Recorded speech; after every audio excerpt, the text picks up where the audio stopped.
اهلا بكم يا شباب، اتمنى انكم تكونوا كلكم بخير. النهارده هنتكلم عن موضوع جديد وهو نوربي دوت اي اي كونفيو اي. حرفيا بقى لو انت عايز تشتغل على كونفيو اي من الموبايل من اي جهاز في الدنيا تقدر تشتغل عليه اونلاين. ويب سايت موجود حرفيا جواه الكونفيو اي، ينفع تستخدمه من غير طبعا اي كارت شاشه. كده هم بيستخدموا كارت الشاشه بتاعهم. وكمان هقول لك اولا قبل كل حاجه خالص، انا بشكر امير اللي قال لي على الموضوع بتاع الويب سايت فتسلم جدا جدا.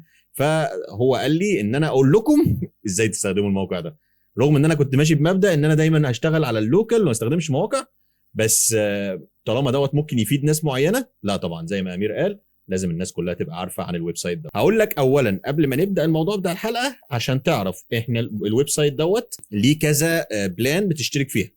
الطبيعي اول لما بتدخل على الويب سايت هو بيديك 600 كريدت. حلو، انا هقول لك وهسيب لك في الديسكريبشن كود، اول لما تدخله هيبقى معاك 18600 كريدت. جميل. وزي ما انتم شايفين انا هنا بجرب فلكس بيكس ويف وهوريك النودز بتشتغل كلها، وبص يعني هتلاقي نفسك بقى بتعمل حاجات فظيعه. كنترول نت وورك فلو، الويب سايت مليان مليان مليان يعني. مش هطولش عليك، يلا بينا نبدا.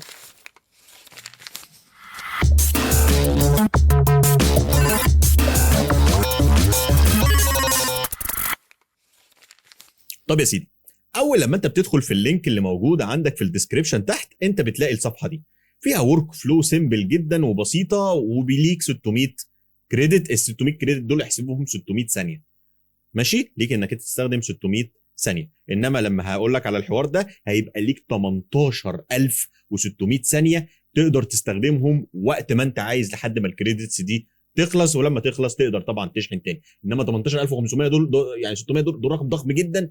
انت حسابها مثلا ممكن تلاقيهم داخلين في 8 9 ساعات مثلا. انت فاهم الفكره؟ استخدام متواصل.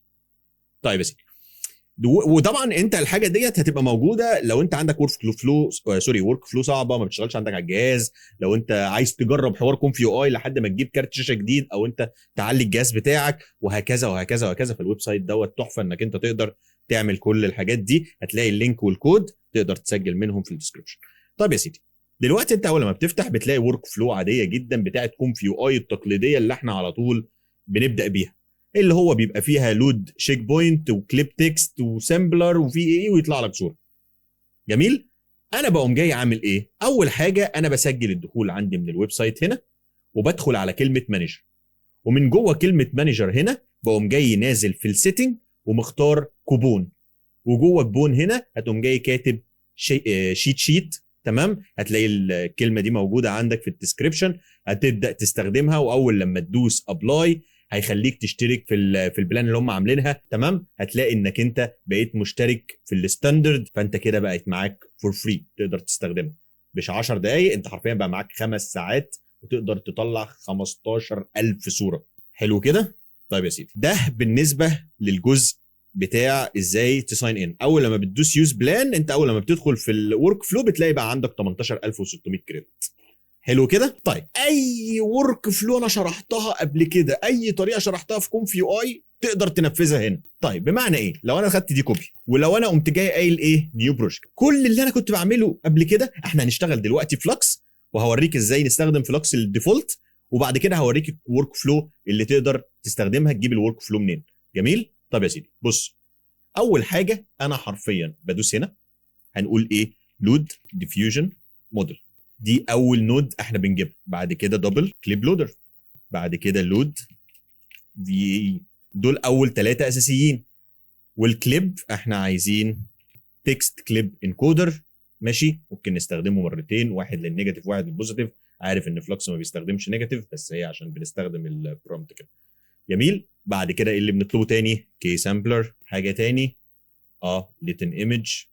كده احنا حرفيا بقى كل حاجه معانا بنوصلهم ببعضيهم، الموديل بالموديل، البوزيتيف بالبوزيتيف زي ما انت شايف، الكليب بالكليب بالكليب، والفي اي بالفي اي. يبقى انا كده بقى معايا الورك فلو بتاعتي تمام. وكده اللي انا عايزه كله ان انا اطلع صوره، واقوم جاي مختار هنا بري فيو ايمج.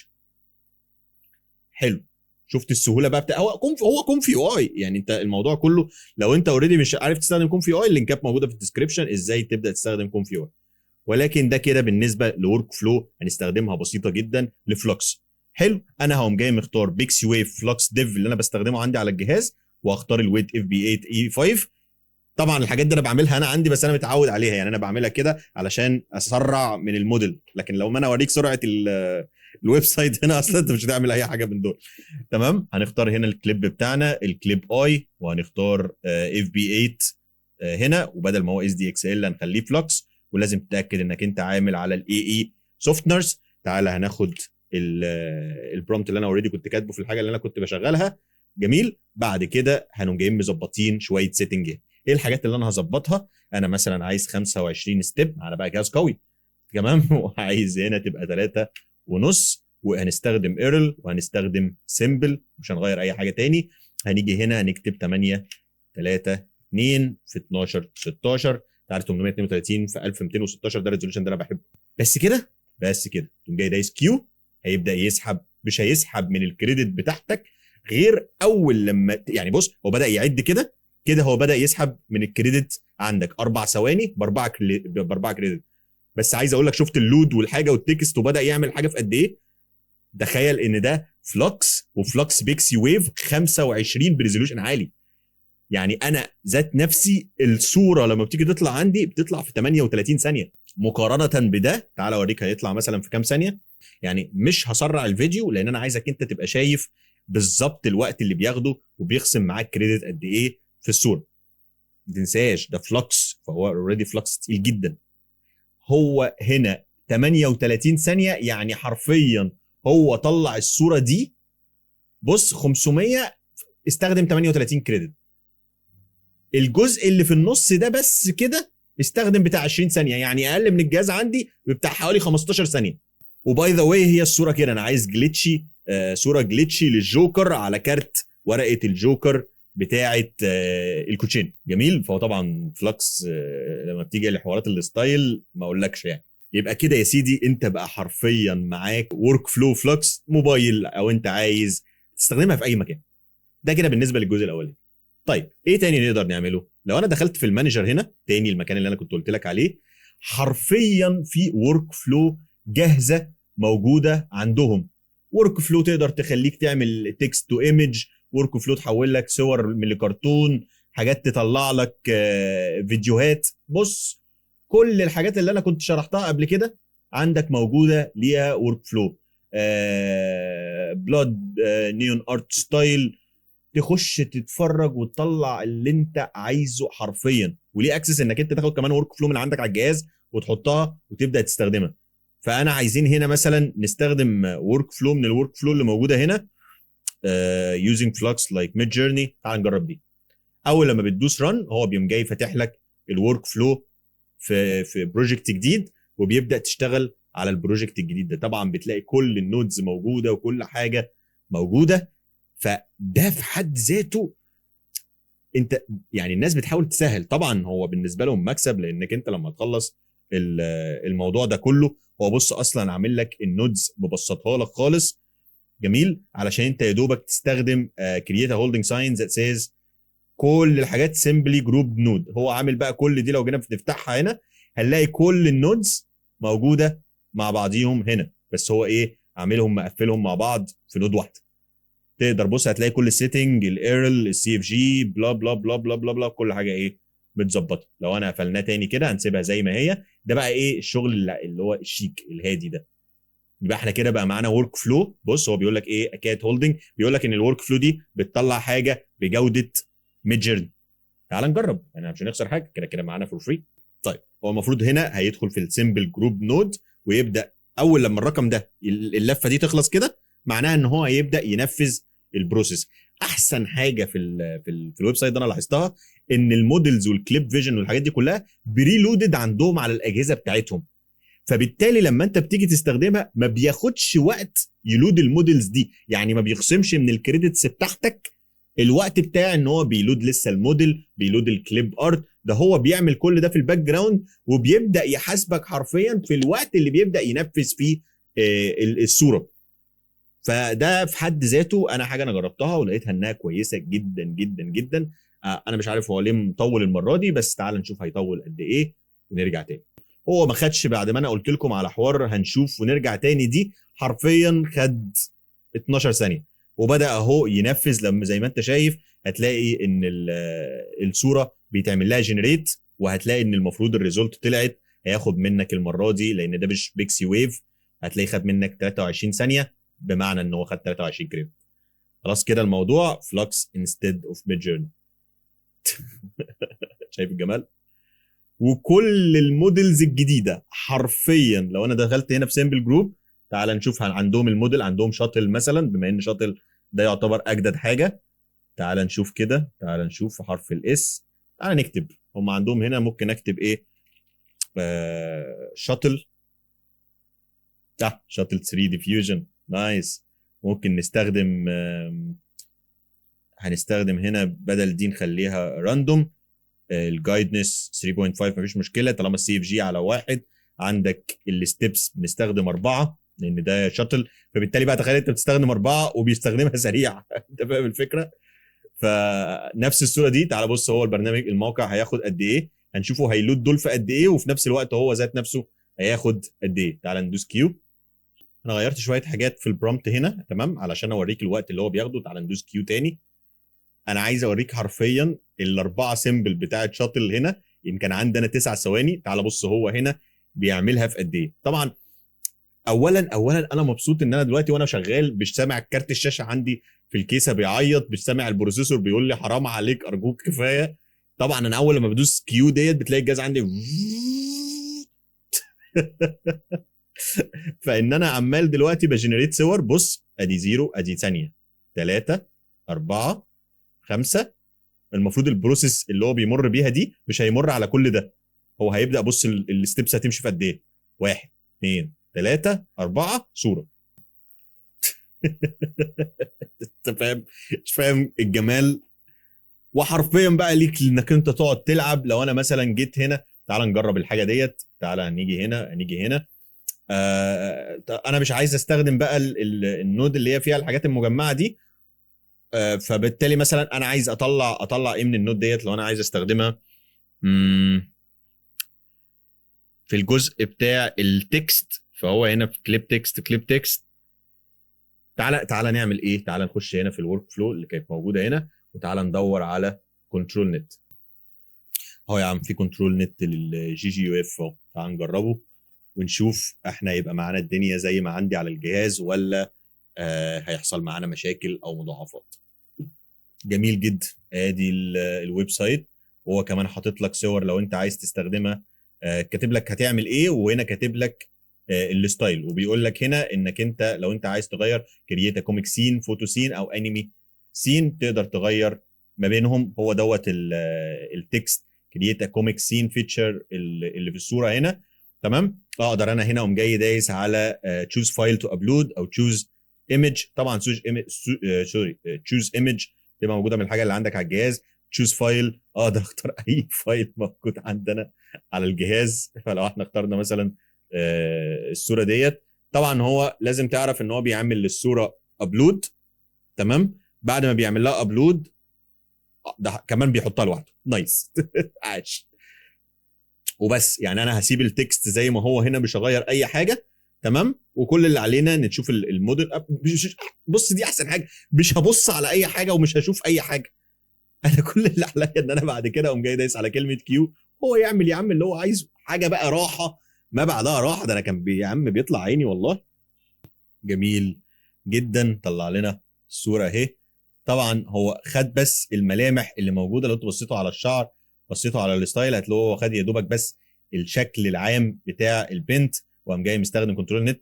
يرجح انك انت لو انت مستخدم صوره بالابعاد ديت، تقوم انت جاي كاتب هنا 1024 مثلا في 1024 علشان تبقى قريبه من نفس الريزولوشن. ممكن هنا with a woman with long بلا بلا بلا. ممكن a woman holding a book زي ما عندنا في الصوره، ونقوم جايين دايسين كيو مره كمان. بس هو مش هيمر بالمراحل دي كلها، وكل اللي عليها قام جاي داخل على المفروض السامبلر هو بيشتغل الاول هنا. كل الحاجات دي هتبقى المفروض معمول لها لود او بري لود زي ما كنا بنقول، وهيقوم جاي داخل على طول على الجزء بتاع السمبلنج على طول. فهنا هو بيستخدم الاكس لاب سمبلر. هيمشي، تعال نشوف كده الريزولت هتطلع كويسه المره دي ولا اي كلام. طبعا هو شغال سريع اصلا، تطلع زي ما تطلع يا جدع. وزي ما انت شايف لما استخدمنا الصوره دلوقتي بقت فعلا الصوره بناء على بص الشعر. انت فاهم الفكره؟ بقى خد بس الجزء الاجزاء الاساسيه من الصوره، تمام، هو دوت كنترول نت، وقام جاي محولها للصوره بتاعت الكوميك ستايل. طبعا يرجع للبرومت بتاعك. ومش عارف عندهم هنا فلورنس، تعال نشوف كده. فلورنس، عندهم فلورنس كمان. فلورنس دوت اللي ما يعرفوش حرفيا. طب هينفع نلود موديل؟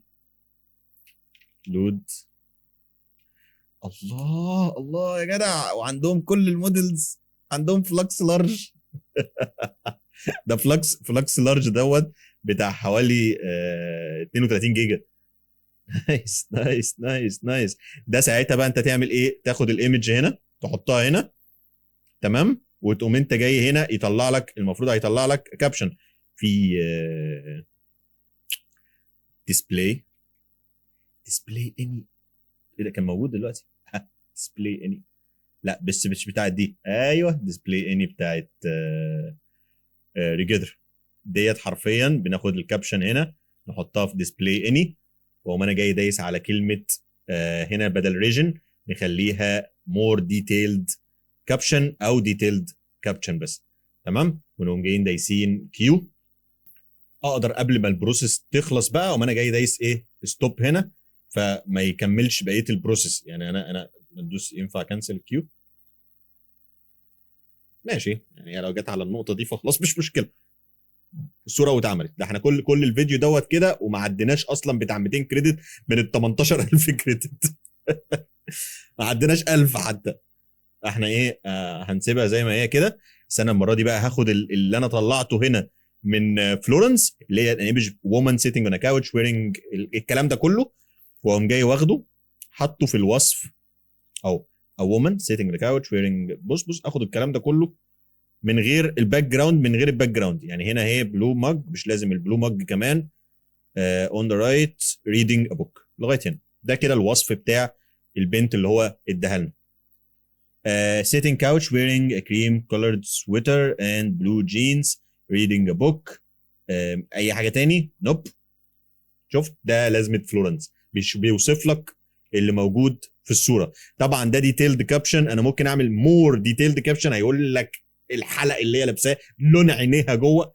ولكن انا بس عايز حاجه بسيطه، ان هو هنا فيتشرنج، او ما انا جاي شايل a woman holding a book دي، تمام، واقوم جاي مكاتب مكانها اللي انا خدته reading a book with long نكتب بقى كيرلي هير دريست مش عارف ايه، وهكذا وهكذا وهكذا، شعرها اصفر بعيون زرقاء. وتعالى ساعتها ندوس كيو هنا. هنا قال لك في ايرور ان احنا كده استخدمنا كم كبير من التكست، فاحنا هنقلل التكست شويه. جميل، ورجع تاني. ليه ليميت هنا. حتى يكون في يو اي اللي عندي نفس الحوار، عشان هو اصلا كان كاتب، ما كنتش واخد بالي ان البرومت نازل لغايه تحت خالص، وانا قمت جاي مزود عليه برومت كمان، فانا كده زودت على الكابشن. لو انت عايز تكتب برومت كتير تقدر تعمل 2 كليب تكست والاثنين تحطهم في البوزيتيف بتاع الصوره بتاعتك. جميل. فبالتالي هو هنا بدا يخرج بقى عن الصوره الاصليه اللي احنا عاملينها، لان هو حرفيا عامل الاسترنس بتاع الكنترول نت ضعيف جدا. انت فاهم الفكره؟ فدي بقى ساعتها ترجع في انك انت بتظبط البرومت. ولكن اداه تحفه تحفه تحفه. تاني بشكر امير على ان هو قال لي على الموقع دوت. ما تنساش اللينك والكود موجودين في الديسكريبشن، تقدر تعمل تقدر تدخل على الموقع وتسجل من اللينك اللي موجود. ده بالنسبه للجزء دوت. لو عجبك الفيديو ما تنساش تعمل لايك وسبسكرايب. اللينكات بتاعت الباتريون والعضويه بتاعت الممبرشيب بتاعت قصدي اليوتيوب يعني موجودين لو عايز تدعمني. واتمنى انكم تكونوا كلكم بخير ودمتم سالمين.